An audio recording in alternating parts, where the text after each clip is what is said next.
नमस्कार, मैं Geetanjali Verma, assistant professor drawing and painting SMM government girls college Bhilwara. आज हम बीए पार्ट थर्ड सेकंड के थ्योरी पेपर में प्रसिद्ध मूर्तिकार शंको चौधरी का अध्ययन करेंगे।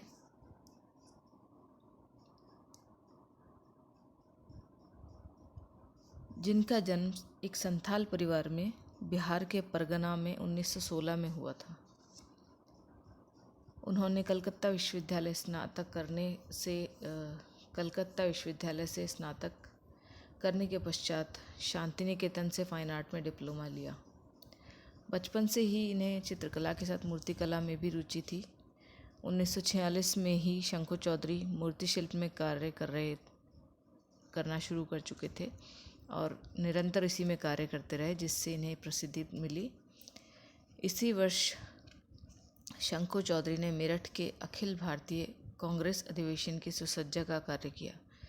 1945 में वे एक स्मारक प्रतिमा के निर्माण के सिलसिले में नेपाल गए। युद्ध स्मारक में उनकी सहायता के लिए नेपाल में मेटल कास्टिंग का उन्होंने अध्ययन किया।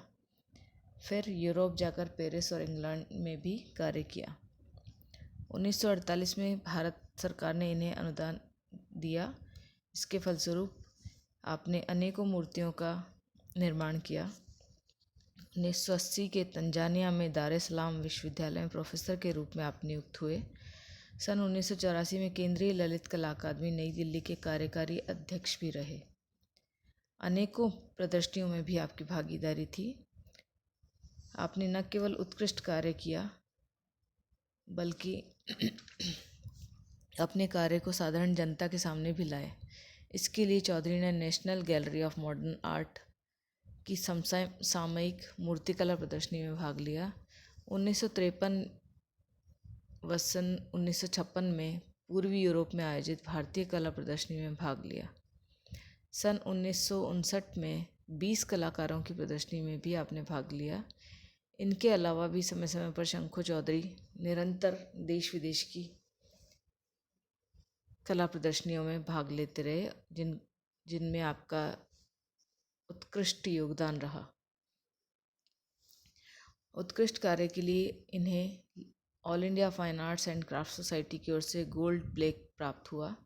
1956 में केंद्रीय ललित कला अकादमी नई दिल्ली द्वारा आयोजित राष्ट्रीय कला प्रदर्शनी में आपको राष्ट्रीय पुरस्कार मिला व इसी वर्ष मुंबई आर्ट सोसाइटी का प्रथम पुरस्कार भी प्राप्त हुआ।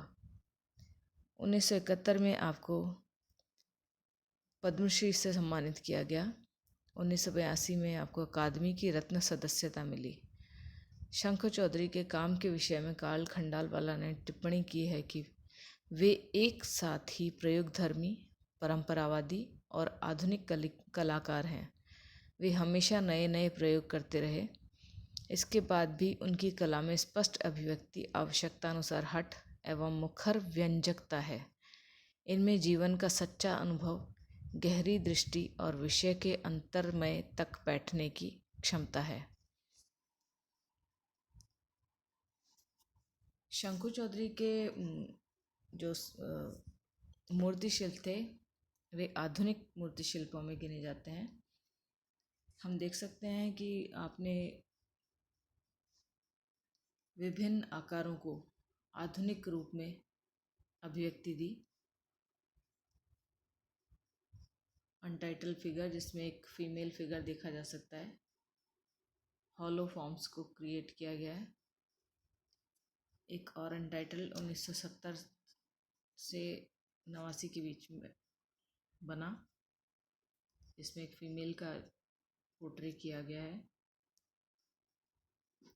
आपकी विशेष महारत थी बर्ड फॉर्म्स को क्रिएट करने में। आप जो मिनिमम फॉर्म्स को एक्सप्रेशन देते थे,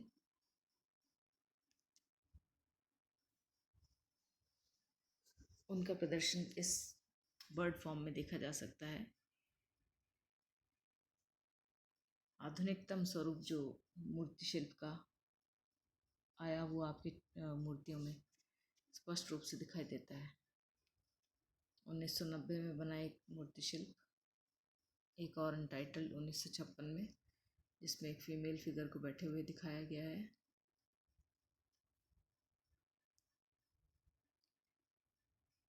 एक और अनटाइटल फॉर्म जिसमें एक बर्ड का क्रिएशन है, विभिन्न एंगल्स से एक गर्दन झुकाए हुए चिड़िया मेटल में बनाई गई है। एक सिंगल पीस से इस तरह की फॉर्म क्रिएट करना बहुत मुश्किल है, जिसमें आपको महारत हासिल थी।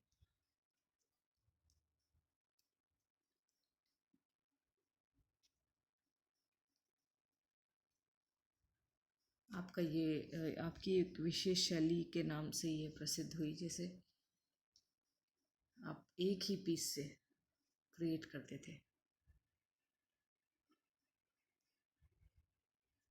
द कॉक, ये स्टील में बना हुआ स्कल्पचर है आपका।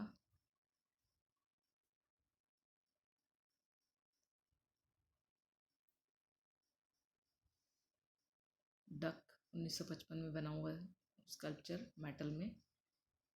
और एक अनटाइटल और फॉर्म जो आपने क्रिएट की।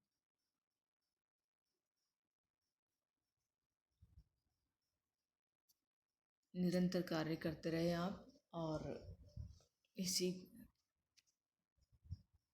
उत्कृष्टता के साथ आपको अनेकों पुरस्कार भी प्राप्त हुए। आपके इस योगदान के लिए भारतीय कला जगत में आपको सदा याद किया जाता रहेगा। सन 2006 में आपका देहावसान हो गया। एक महान मूर्तिकार के रूप में आप सदैव कला जगत में अपने योगदान के लिए याद किए जाते रहेंगे। धन्यवाद।